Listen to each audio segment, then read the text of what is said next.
Baiklah, Assalamualaikum warahmatullahi wabarakatuh. Nanda sekalian, selamat pagi. Pagi, Pak. Baiklah, sebelum kita memulai pembelajaran fisika pada hari ini, alangkah lebih baiknya kita berdoa terlebih dahulu. Berdoa dipimpin oleh ketua kelas. Kepada ketua kelas dipersilakan untuk memimpin doa. Sebelum memulai pelajaran pada pagi hari ini, marilah kita berdoa menurut agama dan kepercayaan masing-masing. Doa mulai. Selesai.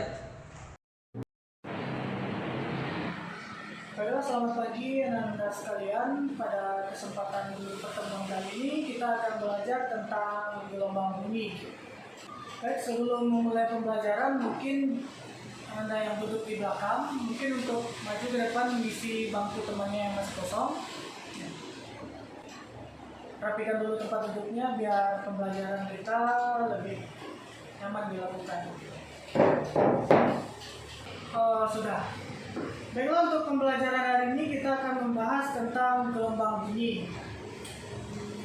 Baiklah, Anda sekalian, kita lanjut pada slide presentasi.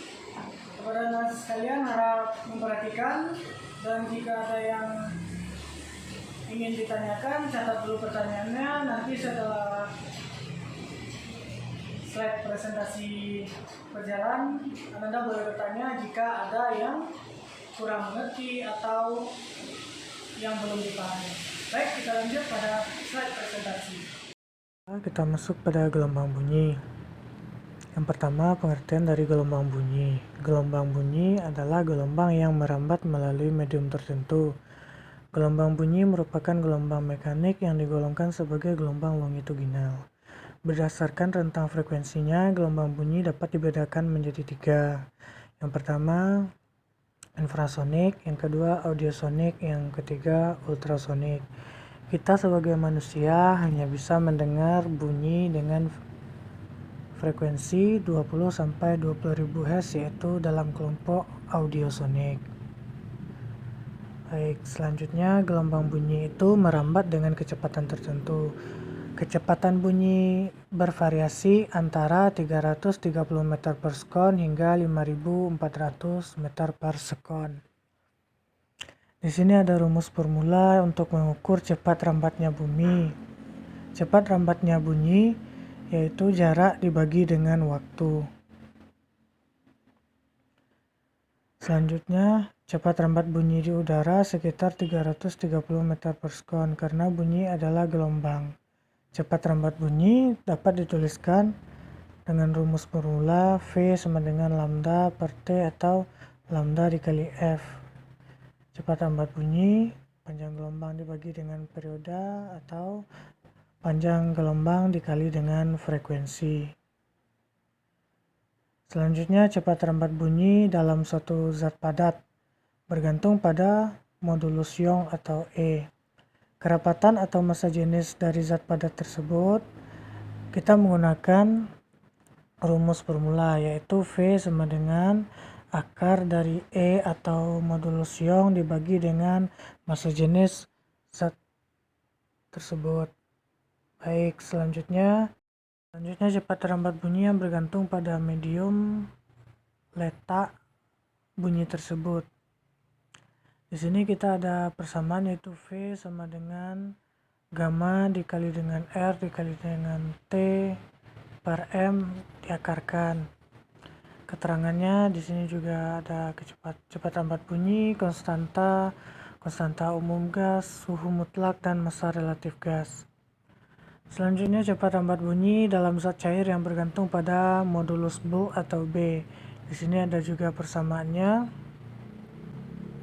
Selanjutnya, salah satu ciri-ciri dari gelombang bunyi itu memiliki ciri khas, yaitu dapat dipantulkan atau refleksi, dapat dibiaskan atau refraksi, dan dapat pelenturan atau difraksi, interferensi atau perpaduan, serta efek Doppler dan pelayangan gelombang. Pertama, kita masuk kepada pemantulan bunyi. Nah, di sini ada berlaku hukum yang pertama, sudut datang gelombang sama dengan sudut pantul. Kemudian sudut gelombang datang, gelombang pantul, dan garis normal terletak dalam satu bidang. yaitu theta I sama dengan theta R. Di sini dapat kita lihat gambar jelas tentang refleksi pemantulan bunyi. Ya, selanjutnya refraksi gelombang, yaitu pembelokan gelombang ketika gelombang tersebut melewati bidang batas tertentu. Di sini ada persamaan, yaitu yang kita gunakan adalah sin I per sin R sama dengan lambda 1 per lambda 2, kecepatan 1 per kecepatan 2, N1 per N2 itu sama dengan N21.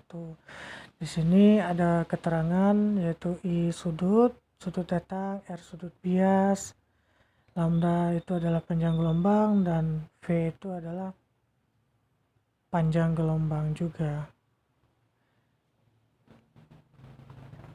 Baik, selanjutnya adalah ini gambar tentang refraksi atau pembelokan dari gelombang yang dijelaskan tadi. Selanjutnya yaitu interferensi gelombang, yaitu perpaduan antara dua gelombang yang menghasilkan pola-pola tertentu. Interferensi dua buah gelombang bunyi koheren akan menghasilkan pola terang gelap yang merupakan pola interferensi konstruktif destruktif. Ya, beda lintasan dengan interferensi konstruktif, pola gelombang yang saling menguat. Di sini ada persamaan delta S sama dengan N dikali dengan lambda. Selanjutnya ada juga persamaan delta S N ditambah setengah dikali dengan lambda. Baik, selanjutnya efek Doppler, yaitu adalah perubahan frekuensi atau panjang gelombang sumber yang diterima pengamat karena adanya gerak relatif di antara keduanya. Di sini ada persamaan hukum efek Doppler, yaitu Fp sama dengan V plus minus V ditambah plus minus Vp per V plus minus Vs dikali dengan Fs sesuai dengan keterangannya. Kemudian persamaan efek Doppler dengan tidak mengabaikan kecepatan angin ada juga, yaitu intinya jika Vp bernilai positif maka pendengar mendekati sumber bunyi. Jika sumber bunyi menjauhi pendengar maka Vs akan bernilai positif. Nah, ini ilustrasi dari hukum Doppler. Misalnya ada suatu ambulan yang mengeluarkan sirine, kita dapat menghitung berapa bunyi intensitasnya frekuensi pendengar pengamat baik itu diam maupun bergerak. Selanjutnya, dengan memahami karakteristik gelombang bunyi, para ilmuwan fisika tentu dapat membuat teknologi yang membantu pekerjaan manusia. Yang pertama yaitu sonar, biasanya digunakan pada kapal selam. Selanjutnya ultrasonografi, biasanya pada USG. Selanjutnya ada juga ekokardiogram. Mungkin kita masuk pada contoh soal UN 2014. Ya, di sini dikatakan seorang pemuda mengendarai motornya bergerak dengan kecepatan 36 km per jam saling mendekat dengan sebuah ambulan yang membunyikan sirine berfrekuensi 600 Hz. Bila cepat rambat bunyi di udara adalah 340 meter per sekon, frekuensi yang didengar pengendara motor 700 Hz. Maka kecepatan mobil ambulans adalah, jadi di sini kita diminta untuk menentukan berapa kecepatan mobil ambulan.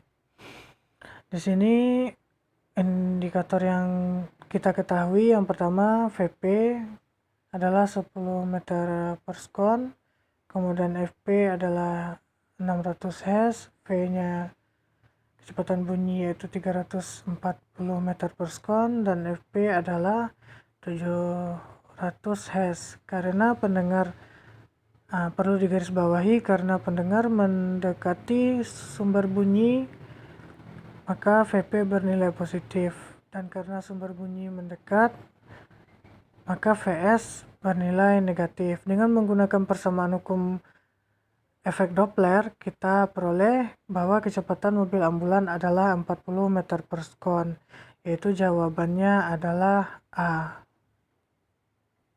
Nah, jika tidak ada yang ingin ditanyakan lagi, sebelum kita pulang, kepada ketua kelas diminta untuk memimpin doa. Untuk mengakhiri pelajaran pada pagi hari ini, marilah kita berdoa menurut agama dan kepercayaannya masing-masing. Doa mulai. Selesai. Baiklah, itulah pembelajaran kita hari ini. Mengakhiri dengan wassalamualaikum warahmatullahi wabarakatuh.